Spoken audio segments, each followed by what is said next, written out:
నమస్కారం G news కి స్వాగతం. నేను మీ దిలీప్ కుమార్. ఈ రోజు వార్తల్లో విశేషాలు. గత వైకాపా పాలనలో రాష్ట్రంలో పెట్టుబడులు పెట్టేందుకు వచ్చేవారిని కమిషన్ల పేర్లతో వేధించి భయభ్రాంతులకు గురి చేశారని రాష్ట్ర వ్యవసాయ శాఖ మంత్రి కింజరాపు అచ్చెన్నాయుడు తీవ్ర స్థాయిలో విరుచుకుపడ్డారు. నాకెంత నీకెంత అంటూ పారిశ్రామికవేత్తలను భయపెట్టడం వల్లే వారు ఈ రాష్ట్రానికి దండం పెట్టి వెనుదిరిగారని ఆయన మండిపడ్డారు. టెక్కలి నియోజకవర్గం కోటబొమ్మాలి మండలం చీపుర్లపాడు గ్రామ పరిధిలో సోమవారం రాష్ట్ర ప్రభుత్వం 10.51 కోట్ల వ్యయంతో 12.22 ఎకరాల విస్తీర్ణంలో 74 ప్లాట్లు నూతనంగా అభివృద్ధి చేయనున్న ఎంఎస్ఎంఈ పార్కుకు ఆయన శంకుస్థాపన చేశారు. రాష్ట్ర పారిశ్రామిక ప్రగతికి ఎంఎస్ఎంఈ పార్కులు విప్లవాత్మక సోపానాలుగా నిలుస్తాయని మంత్రి కింజరాపు అచ్చెన్నాయుడు ఉద్ఘాటించారు. ముఖ్యమంత్రి నారా చంద్రబాబు నాయుడు రాష్ట్ర వ్యాప్తంగా 38 పార్కులకు వర్చువల్ విధానంలో శ్రీకారం చుట్టారు. ఈ కార్యక్రమంలో పాల్గొన్న మంత్రి అచ్చెన్నాయుడు గత ప్రభుత్వ వైఫల్యాలపై తీవ్ర స్థాయిలో ధ్వజమెత్తారు. ప్రజాస్వామ్యంలో గొడ్డల పార్టీకి ఎలాంటి స్థానం లేదని, అధికారం కోసం సొంత బాబాయినే అడ్డంగా నరికేసే వారికి ప్రజలు పాతాళానికి పంపారని అన్నారు. 2019-2024 మధ్య కాలంలో గ్రామాల్లో కనీసం గుప్పెడి మట్టి కూడా పోయకుండా అభివృద్ధిని పూర్తిగా గాలి కొదిలేశారని విమర్శించారు. ఈ కార్యక్రమంలో జిల్లా collector Swapnil Dinakar Punkar, Tekkali RDO Krishnamurthy, PSES మాజీ అధ్యక్షులు కింజరాపు హరివరప్రసాద్, అధికారులు, తెలుగుదేశం పార్టీ నాయకులు, కార్యకర్తలు పాల్గొన్నారు. తెల్లవారితే ఏ పని అవ్వలేదు, ఎవరితో మాట్లాడాలి, అవుతుందా లేదా, ఏ నాయకుడు ఇబ్బంది పడుతున్నాడు, ఎవరు చేయడం లేదని అనునిత్యం పర్యవేక్షిస్తున్నాను. కాబట్టి మన నియోజకవర్గం శరవేగంతో అభివృద్ధి జరుగుతుంది. లక్ష్మీపురం చీపుర్లపాడు మధ్యలో ఈ గడ్డ మీద నుంచి చెప్తున్నాను, 2029 ఎలక్షన్ల నాటికి నా ధ్యేయం ప్రతి ఇంటికి స్వచ్ఛమైన మంచినీరు కొలాయి ద్వారా 24 గంటలకు ఇవ్వాలని. దానికి శ్రీకారం చుట్టాం. 620 కోట్లు మంజూరు చేశాం. రేపో ఎల్లుండో టెండర్లు పిలుస్తారు. మన గ్రామాల్లో నీరు లేక బోర్లు ఎండిపోయి చాలా అవసరం పడుతున్నారు. ఆ సమస్యకి శాశ్వత పరిష్కారం హిరమండలం నుంచి నీరు తెచ్చి మీ ఊర్లో ట్యాంక్ కట్టి మీ ఊరు ట్యాంక్ ఎక్కించి ట్యాంక్ నుంచి ఇంటింటికి 24 గంటలు నీరిచ్చే కార్యక్రమం రేపు ఇచ్చిన తర్వాతే మీ దగ్గరకు వచ్చి ఓటు అడుగుతానని చెప్పి తెలియజేస్తున్నాను. గ్రామీణ ప్రాంత యువతలో అద్భుతమైన క్రీడా ప్రతిభ దాగి ఉంది. వారికి సరైన మౌలిక వసతులు, నాణ్యమైన కోచింగ్ అందిస్తే జాతీయ, అంతర్జాతీయ స్థాయిలో రాణించగలరు.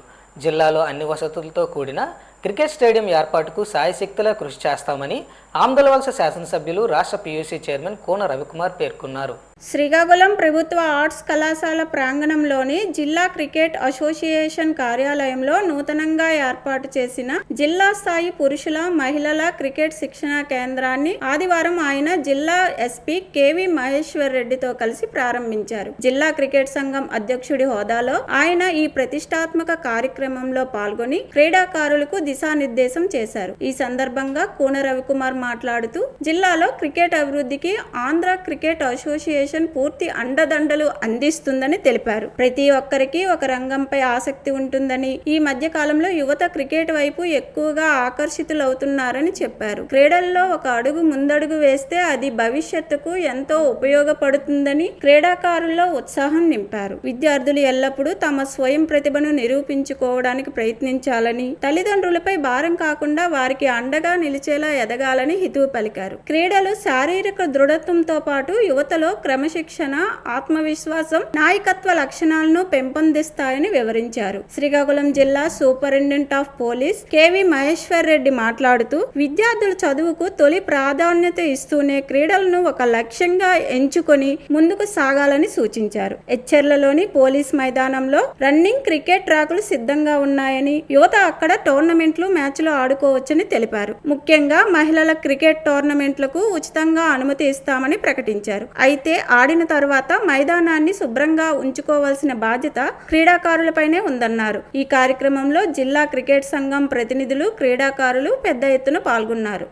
ఒక మంచి క్రికెట్ స్టేడియం నిర్మాణానికి తప్పనిసరిగా మనం ఈ రోజు నుంచే నేను ఆ పనిలో ఉంటానని చెప్పి ఈ సందర్భంగా తెలియజేస్తూ, మరి గౌరవ ఎస్పీ గారికి మా రిక్వెస్ట్ ఏంటంటే, ఏదైతే మీరు తయారు చేసినటువంటి మీ స్టేడియం ఉందో, మీ గ్రౌండ్ ఉందో, అప్పుడప్పుడు మాకు అవసరమైనప్పుడు కూడా మీరు అది ఇవ్వాలని, మరీ ధర ఎక్కువైతే మేము ఇచ్చుకోలేం, కాస్త తగ్గించి, ఎందుకంటే మా పిల్లలందరూ చాలా చిన్నవాళ్ళు, కాబట్టి కాస్త తగ్గించి కన్సెషన్తో మాకు ఇవ్వాలని గౌరవ ఎస్పీ గారికి రిక్వెస్ట్ చేస్తూ మరి ఈరోజు మాట్లాడే అవకాశం కల్పించిన పెద్దలందరికీ మరొకసారి హృదయపూర్వక ధన్యవాదాలు తెలియజేస్తూ గౌరవ ఎస్పీ గారు వచ్చి ఈరోజు దీన్ని ఇనాగ్రేట్ చేసినందుకు నేను వారికి అభినందనలు కృతజ్ఞతలు తెలియజేసుకుంటూ వేదిక మీద ఉన్న పెద్దలకు ఇక్కడ ఆహుతులకు పత్రికా విలేకరులకు మరొకసారి హృదయపూర్వక ధన్యవాదాలు తెలియజేస్తూ సెలవు తీసుకుంటా ఉన్నాను. Thank you. గ్రామీణ ప్రాంతంలోని ప్రతి కుటుంబంలోనూ ఒక పారిశ్రామికవేత్తను తయారు చేయడమే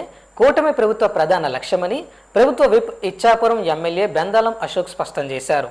విజయవాడలోని అంబేద్కర్ కళావేదికలో ముఖ్యమంత్రి నారా చంద్రబాబు నాయుడు నిర్వహించిన one family one entrepreneur MSME growth summit 2026లో భాగంగా రాష్ట్ర వ్యాప్తంగా వర్చువల్ గా శంకుస్థాపన చేసిన 38 MSME పార్కుల్లో కవిటి కూడా ఉంది. ఈ మేరకు సోమవారం కవిటి మండలం సిలగాం పంచాయతీ అల్లేరులో ఏర్పాటు చేయనున్న MSME పార్కు శిలా ఫలకాన్ని ఎమ్మెల్సీ నర్తు రామారావుతో కలిసి విప్ అశోక్ ఆవిష్కరించారు. ఈ సందర్భంగా ఎమ్మెల్యే అశోక్ మాట్లాడుతూ ఒడిశా సరిహద్దుల్లో ఉన్న ఇచ్చాపురం నియోజకవర్గం దశాబ్దాలుగా పెట్టుబడులు పరిశ్రమలు లేక వలసల ప్రాంతంగా మారిపోయిందని ఆవేదన వ్యక్తం చేశారు. ఈ దుస్థితిని మార్చేందుకే కూటమి ప్రభుత్వం వికేంద్రీకృత పారిశ్రామికీకరణకు శ్రీకారం చుట్టిందని, స్థానిక ఉత్పత్తులను ఆధునీకరించి ఇక్కడి ప్రజలను పారిశ్రామికవేత్తలుగా ఎదిగేలా ప్రోత్సహిస్తామని చెప్పారు. అనంతరం ఎమ్మెల్సీ నర్తు రామారావు మాట్లాడుతూ రాజకీయాలకు అతీతంగా పల్లెలను అభివృద్ధి చేయడమే ధ్యేయమన్నారు. ఈ ప్రాంతంలో కొబ్బరి ఆధారిత పరిశ్రమల ఏర్పాటుపై త్వరలోనే ప్రజల నుంచి అభిప్రాయ సేకరణ చేపడతామని వెల్లడించారు. హార్టికల్చర్ డిపార్ట్మెంట్ కి సంబంధించినటువంటి ఈ ప్రాపర్టీని మరి ప్రభుత్వానికి మనం చెప్తే APIIC ద్వారా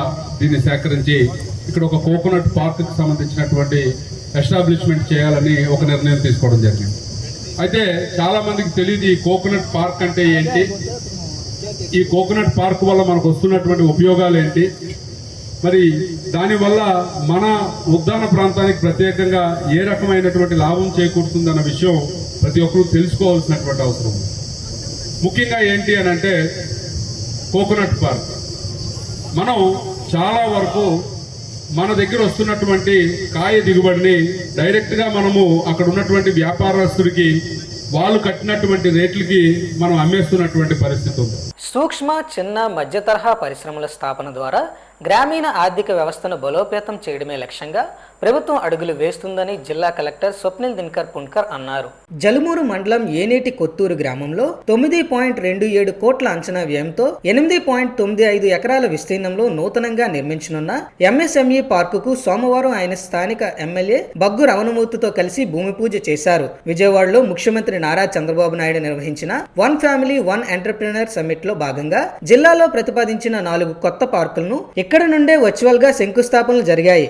ఈ సందర్భంగా కలెక్టర్ మాట్లాడుతూ పుట్టుకతో ఎవరూ గొప్పవారు కాలేరని, నిరంతరం కృషి పట్టుదలతో ఉన్నత శిఖరాలను అధిరోహిస్తారని పేర్కొన్నారు. గ్రామీణ యువత, మహిళలు పారిశ్రామికవేత్తలుగా ఎదగాలంటే ఈ పార్కులు అద్భుత సోపానాలుగా నిలుస్తాయన్నారు. జిల్లాలో ఇప్పటికే హెచ్ఎల్లలో ఒక పార్కు అందుబాటులోకి రాగా పలాస, పాతపట్నం, శ్రీకాకుళం నియోజకవర్గాల్లో పనులు వివిధ దశల్లో ఉన్నాయని, 3వ విడత కింద నేడు మరో 4 పార్కులకు శ్రీకారం చుట్టామని వివరించారు.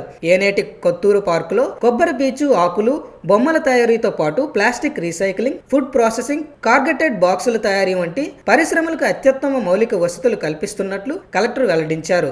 నరసన్నపేట ఎమ్మెల్యే బగ్గు రమణమూర్తి మాట్లాడుతూ రాష్ట్రంలోనే ప్రతి కుటుంబంలోని ఒకరిని పారిశ్రామికవేత్తగా మార్చాలన్నదే ముఖ్యమంత్రి చంద్రబాబు నాయుడు సంకల్పమని చెప్పారు. చిన్న పరిశ్రమలతో ప్రయాణం ప్రారంభించిన వారే భవిష్యత్తులో దిగ్గజ పారిశ్రామికవేత్తలుగా ఎదుగుతారని ఆశాభావం వ్యక్తం చేశారు. ఏనేటి కొత్తూరు MSME పార్కుల్లో 62 ప్లాట్లను అభివృద్ధి చేస్తున్నామని, దీని ద్వారా సుమారు 370 మందికి ప్రత్యక్షంగా 150 మందికి పరోక్షంగా ఉపాధి లభిస్తుందని తెలిపారు. మరి గతంలో నేను 14-19 శాసనసభ్యుడిగా ఉన్నప్పుడే మన రాయపాడు నుంచి తెలార RS నుంచి మన గట్లపాటు రోడ్డు అవి మంజూరు చేసుకొని తారు రోడ్డు వేసుకున్నాం. గడిచిన ప్రభుత్వం 5 సంవత్సరాలు అయింది. కనీసం గోతులు కలిపి కొప్పకుండా ఎక్కడవి అక్కడ విడిచిపెట్టేసిన వలన మొన్నే సాకి కింద 1,35 లక్షల రూపాయలు ఈ రోడ్డు కలిపి మంజూరు చేయడం జరిగిందని ఈ సందర్భంగా తెలియజేస్తున్నాను. అలాగే మీ తాలూకు సమస్య నా దృష్టిలో ఉంది. నేను వస్తున్నప్పుడు విన్నాను, అయ్యా మాకు తాగునీరు సమస్య ఉంది. ఆ వేళ మీకు సోలార్ బోర్ ఇచ్చాం, సోలార్ మోటార్ ఇచ్చాం, అది సక్రమంగా పనిచేయడం లేదు. ఈవేళ ప్రతి ఇంటికి తాగునీరు అందించే కార్యక్రమం ఈ ప్రభుత్వం పెద్ద ఎత్తున చేస్తుంది. అయితే మనకు భూగర్భ జలాలు అనుకున్నంత లేవు. అది శ్రీమొక్కలింగం నుంచి మనం నీరు తీసుకొని వస్తున్నాం. మరి దాన్ని ఈవేళ పెద్ద ఎత్తున మన మౌసిదార్ రిజర్వాయర్ నుంచి నీరు తేయడానికి మొన్నే 1205 కోట్లు మన నియోజకవర్గానికి, టెక్కల్ నియోజకవర్గానికి నిధులు మంజూరయ్యాయి. శ్రీకాకుళం జిల్లా ఆమ్దలవలస రైల్వే ట్రాక్పై ఆత్మహత్యా యత్నానికి పాల్పడినటువంటి ప్రేమికుల జంటను హెచ్సి తమ్మినేని అమ్మాజీ కాపాడారు. వివరాలకు వెళ్తే పాలకొండ పట్టణానికి చెందిన అమ్మాయి లావణ్య, గణేష్ గత కొన్నేళ్లుగా ప్రేమించుకుంటున్నారు. వీరి ప్రేమను ఇరువురు పెద్దలకు తెలియజేయడంతో పెళ్లికి నిరాకరించడంతో ఈ ఆత్మహత్యా యత్నానికి పాల్పడినట్లు చెప్పారు. అక్కడే విధులు నిర్వహిస్తున్నటువంటి శక్తి టీం సభ్యులు తమ్మినేని అమ్మాజీ సకాలంలో స్పందించి వారి ఇరువురు ప్రాణాలను కాపాడడం జరిగింది. అనంతరం శక్తి టీం సభ్యులు ఇద్దరు ప్రేమికులను పాలకొండ పోలీస్ స్టేషన్ కు తరలించడం జరిగింది. రక్తపోటును సైలెంట్ కిల్లర్ గా పిలుస్తారని, దీనికి ప్రారంభ దశలో ఎలాంటి స్పష్టమైన లక్షణాలు కనిపించకపోవడంతో ప్రతి ఒక్కరూ క్రమం తప్పకుండా బీపీ పరీక్షలు చేయించుకోవాలని స్టార్ వాకర్స్ క్లబ్ వ్యవస్థాపక అధ్యక్షులు గేదెల ఇందిరాప్రసాద్, స్టార్ మహిళా వాకర్స్ క్లబ్ అధ్యక్షురాలు గేదెల లక్ష్మి సూచించారు. ఆదివారం శ్రీకాకుళం నగరంలోని ఆర్ట్స్ కళాశాల ప్రాంగణంలో స్టార్ వాకర్స్ క్లబ్ మరియు గ్లెన్మార్క్ ఫార్మాస్యూటికల్స్ ప్రైవేట్ లిమిటెడ్ ఆధ్వర్యంలో మీ బీపీని పరీక్ష చేయించుకోండి అనే నినాదంతో అవగాహన ర్యాలీ నిర్వహించారు. ఈ కార్యక్రమంలో పెద్ద సంఖ్యలో వాకర్స్, మహిళలు, యువత పాల్గొని ప్రజల్లో ఆరోగ్య చైతన్యం పెంపొందించేందుకు పిలుపునిచ్చారు. ఈ సందర్భంగా వారు మాట్లాడుతూ ప్రస్తుతం మారుతున్న జీవన శైలి, ఒత్తిడి, అనారోగ్యకరమైన ఆహారపు అలవాట్ల కారణంగా రక్తపోటు సమస్యలు వేగంగా పెరుగుతున్నాయని తెలిపారు. రోజువారీ ఆహారంలో ఉప్పు వినియోగాన్ని 5 గ్రాముల కంటే తక్కువగా పరిమితం చేయాలని, వేయించిన పదార్థాలు, జంక్ ఫుడ్స్ తీసుకోవడం తగ్గించాలని సూచించారు. అలాగే ప్రతిరోజు కనీసం 30 నిమిషాల పాటు నడక, వ్యాయామం, యోగా, ధ్యానం చేయడం ద్వారా ఒత్తిడిని తగ్గించుకొని ఆరోగ్యాన్ని కాపాడుకోవచ్చని పేర్కొన్నారు. ధూమపానం, మద్యపానం వంటి అలవాట్లు రక్తపోటును అమాంతం పెంచుతాయని, వాటిని పూర్తిగా మానేయాలని ప్రజలకు సూచించారు. 30 ఏళ్లు దాటిన ప్రతి ఒక్కరూ సంవత్సరానికి కనీసం ఒకసారైనా బీపీ పరీక్ష చేయించుకుంటే గుండె సంబంధిత వ్యాధులను ముందుగానే గుర్తించి నివారించవచ్చని తెలిపారు. ఈ కార్యక్రమంలో Glenmark pharmaceuticals private limited yes Hemasundarrao, G Kodanda Rao, వోకర్స్ club సభ్యులు, మహిళలు, యువత తదితరులు పాల్గొన్నారు. సిక్కోలు జనసేన సైనికులు చలివేంద్రం అందరికీ స్ఫూర్తిదాయకమని టీడీపీ నగర అధ్యక్షులు పాండ్రంకి శంకర్ అన్నారు. శ్రీకాకుళం అరసవెల్లి కోడల్లో జనసేన పార్టీ యువ నాయకుడు, దేశ సేవకుడు కె నర్సింగ్ ఆధ్వర్యంలో చలివేంద్రంను ప్రారంభించిన విషయం విదితమే. ఇక్కడ మంచినీరు, మజ్జిగ పంపిణీ గత వారం రోజులుగా కొనసాగుతున్నాయి. ఈ కార్యక్రమానికి ముఖ్య అతిథిగా పాల్గొన్న మాజీ కౌన్సిలర్, టీడీపీ నగర అధ్యక్షులు పాండ్రంకి శంకర్ బాటసార్లకు మజ్జిగ పంపిణీ చేసిన అనంతరం మాట్లాడుతూ, మన ఊరు మన బాధ్యతలో భాగంగా శ్రీకాకుళం మున్సిపల్ కమిషనర్ హనుమంతు కోర్మారావు పిలుపు మేరకు అరసవెల్లి జనసేన సైనికులు డొక్కా సీతమ్మ గారి నిరంతర సేవాభావాన్ని గుండెల్లో నింపుకొని కొనుగోల పవన్ కళ్యాణ్ ఆశయాల్ని స్ఫూర్తిగా తీసుకుని ఇటువంటి మంచి సేవా కార్యక్రమాలు చేస్తున్నందుకు అభినందనీయం అన్నారు. భవిష్యత్తులో అనేక సేవా కార్యక్రమాలు కొనసాగిస్తూ అందరికీ స్ఫూర్తిగా నిలవాలని, ఇందుకు మా వంతు బాధ్యతగా పూర్తి సహాయ సహకారాలు అందిస్తామన్నారు. అలాగే రానున్న 2 రోజుల్లో ప్రజలకు అప్రమత్తంగా ఉండాలని, వేసవి ఉష్ణోగ్రతలు పెరుగుతున్న దృష్ట్యా జాగ్రత్తలు పాటించాలన్నారు. నడకయాత్ర 2వ ప్రోగ్రామ్ గా చేసాం. 3వ ప్రోగ్రామ్ గా మేమందరం కూడాను బ్లడ్ డొనేషన్ క్యాంప్ కూడా ఇక్కడ మరి పెట్టడం జరిగింది. 4వ ప్రోగ్రామ్ గా ఇది ఈ రోజు 8 రోజులు జరుగుతూ ఉంది. మరి ఇది ఒక మజ్జిగ వితరణ, కనీసం 100 లీటర్ల పెరుగునైతే మేము తీసుకుని వచ్చి ఆ పెరుగును కలుపుతూ వచ్చేపోయే వాళ్ళందరూ కూడాను డొక్కా సీతమ్మ గారి సేవా ఆశయాలను కూడాను ముందుకు తీసుకుని వెళ్ళడం కోసం పవన్ కళ్యాణ్ గారి మంచి మనసుకి మా వంతుగా కొంత సహాయం చేయాలనేసి అరసవెల్లిలో జన సైనికులు అందరం కలిసి ఈ కార్యక్రమం చేస్తున్నాం. ఈ సేవా కార్యక్రమాన్ని ఎవరైతే చూస్తున్నారో మీరందరూ కూడాను మీ వంతుగా మీ దగ్గరలో ఉన్నటువంటి దాహంతో వచ్చే ప్రతి గొంతును కూడాను తడపవలసిందిగా మనస్ఫూర్తిగా కోరుకుంటూ మా అరసవెల్లి సిక్కోలు సైనికులు అందరికీ కూడాను జై హింద్. అమెరికా, ఇరాన్ ఉద్రిక్తతలు, హార్మోజ్ జలసంధి సంక్షోభం ప్రభావంతో దేశవ్యాప్తంగా పెట్రోల్, డీజిల్ ధరలు భారీగా పెరిగాయి. సోమవారం ఉదయం 6 గంటల నుండి కొత్త ధరలు అమల్లోకి వచ్చాయి. పెట్రోల్ పై లీటర్కు ₹2.61, డీజిల్ పై ₹2.71 పెంచారు. గత 10 రోజుల్లో ఇది 4వసారి ధరల పెంపు కావడం గమనార్హం. ఈ నెలలో మే 15న పెట్రోల్, డీజిల్ రెండింటిపైన ₹3 పెంచారు. మే 19న పెట్రోల్ పై 86 పైసలు, డీజిల్ పై 83 పైసలు పెంచారు. మే 23న పెట్రోల్ పై 87 పైసలు, డీజిల్ పై 91 పైసలు పెంచారు. మే 25న పెట్రోల్ పై ₹2.61, డీజిల్ పై ₹2.71 పెంచారు. పశ్చిమాసియాలో ఉద్రిక్తతల వల్ల ప్రపంచ చమురు సరఫరాలు దెబ్బతిన్నాయని, అధిక ధరలకు క్రూడ్ ఆయిల్ కొనాల్సి వస్తుందని ఆయిల్ కంపెనీలు చెబుతున్నాయి. భారీ నష్టాలు వస్తుండటంతో ధరలు పెంచేందుకు కేంద్రం అనుమతి ఇచ్చింది. ఇప్పటి వరకు ద్రవ్యోల్బణాన్ని నియంత్రించేందుకు కేంద్రం ఎక్సైజ్ సుంకం తగ్గిస్తూ ధరలను నియంత్రించేందుకు ప్రయత్నించింది. కానీ అంతర్జాతీయ మార్కెట్లో క్రూడ్ ఆయిల్ ధరలు పెరుగుతుండటంతో ఇక ధరల పెంపు తప్పదని అధికారులు చెబుతున్నారు. అమెరికా, ఇరాన్ ఉద్రిక్తతలు ఇంకా కొనసాగుతున్నందున రాబోయే రోజుల్లో కూడా ఇంధన ధరలు మరింత పెరిగే అవకాశం ఉందని ఆర్థిక నిపుణులు హెచ్చరిస్తున్నారు. ఈ మధ్యన 3 డేస్ నుంచి పెట్రోల్ ధరలు పెరిగాయని అంటున్నారు. మరి నాకు తెలిసి యుద్ధ వాతావరణం వలన ఈ పెట్రోల్ పెరిగిందనేసి మరి అందరూ అనుకుంటున్నారు. మరి మన మోడీ గారు కూడాను ఈ పెట్రోల్ అనేది వాడకం తగ్గిస్తే చాలా మంచిదని అంటున్నారు. మరి మనం అందరం కలిసి మరి భారత దేశానికి మనం సర్వీస్ ఇవ్వాలంటే మనం పెట్రోల్ వాడకం తగ్గిస్తే చాలా మంచిదని నా యొక్క అభిప్రాయము. అలాగే మనం అందరం శాంతియుత వాతావరణంలో బ్రతకగలిగితే ఇలాంటి పరిస్థితి రాదన్నది నా అభిప్రాయం. రాష్ట్రంలోని విద్యార్థుల హక్కులు పరిరక్షించాలని పిఎస్సి సభ్యులు జిల్లా కన్వీనర్ శ్రీ పానీల ప్రసాదరావు డిమాండ్ చేశారు.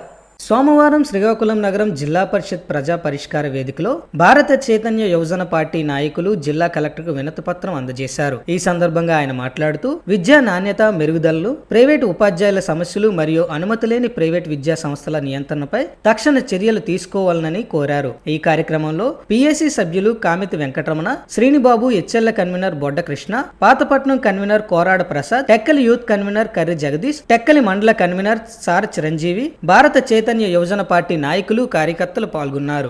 రామచంద్ర యాదవ్ గారు ప్రభుత్వానికి వినతిపత్రం ఇమ్మని చెప్పారు. మేము కూడా తూచా తప్పకుండా ఆ వినతిపత్రం తీసుకెళ్లి జిల్లా ఆఫీసులో ఇవ్వడం జరిగింది. ఫీజులు ఇది మన ప్రతి ప్రైవేట్ స్కూల్లో కూడా 25% ప్రభుత్వ నిబంధనల ప్రకారం 25% ఆర్థికంగా వెనుకబడిన వారికి సీట్లు ఇమ్మని చెప్పడం జరిగింది. దాని ప్రకారం చేయమని రామచంద్ర యాదవ్ గారు కోరడం జరిగింది. ఇవి విద్యార్థుల సమస్యలు, అలాగే ఉపాధ్యాయులు, ప్రైవేటు విద్యార్థులు, ప్రైవేటు ఉపాధ్యాయుల సమస్యలు పరిష్కారం చేయమని, వారికి జీతభత్యాలు కూడా పరిష్కారం చేయమని, అలాగే పిల్లలకు తగిన పిల్లలు రేషియోకి తగినట్టుగా ఉపాధ్యాయులు ఉండాలని, ఇటువంటి విషయాలన్నీ కూడా ప్రభుత్వం దృష్టికి తీసుకెళ్లడం జరిగింది. ఈరోజు ఈ సందర్భంగా నాకు ఈ అవకాశం ఇచ్చినందుకు ధన్యవాదాలు తెలియజేసుకుంటూ ముగిస్తున్నాను. Thank you. సామాన్యుల సమస్యల పరిష్కారానికి ప్రజా ఫిర్యాదుల నమోదు మరియు పరిష్కార వేదిక ఎంతో మేలు చేస్తుందని శ్రీకాకుళం జిల్లా జాయింట్ కలెక్టర్ అహ్మద్ ఖాన్ అన్నారు. సోమవారం శ్రీకాకుళం జిల్లా పరిషత్లో నిర్వహించిన గ్రీవెన్స్ కార్యక్రమానికి జిల్లా నలుమూలల నుండి పెద్ద ఎత్తున వినతులు వచ్చాయి. త్రాగునీరు సమస్య, విద్యుత్ సమస్యలు, నూతనంగా అర్హులైన వారికి పింఛన్లు మంజూరు చేయాలని కోరుతూ పెద్ద ఎత్తున వినతులు ఇచ్చారు. అర్జీదారులు వారి యొక్క అర్జీలు నేరుగా పై కార్యక్రమంలో లేదా ఆన్లైన్లో meekosom.ap.gov.in వెబ్సైట్లో అర్జీలు నమోదు చేసుకోవచ్చునని జాయింట్ కలెక్టర్ పేర్కొన్నారు. అర్జీదారులు అర్జీల నమోదైన అర్జీల గురించి, వాటి యొక్క స్థితి, దానికి సంబంధించిన సమాచారం గురించి తెలుసుకోవాలంటే 1100కి నేరుగా కాల్ చేసి తెలుసుకోవచ్చని వివరించారు. వార్తల సమాప్తం. మళ్ళీ తర్వాత బులెటిన్లో కలుసుకుందాం. నమస్కారం.